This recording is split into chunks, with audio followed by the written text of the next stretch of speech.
Well, I took in the steel this morning. I got about $59 for it all.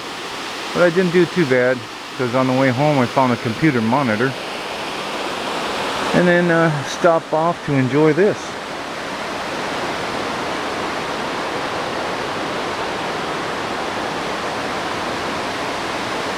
Life don't get no better than this.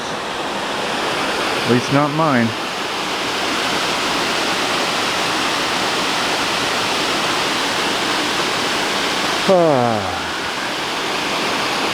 I could sit here all day. But I've got some scrapping to do. And I got church tonight. So I guess I should mosey on down the creek.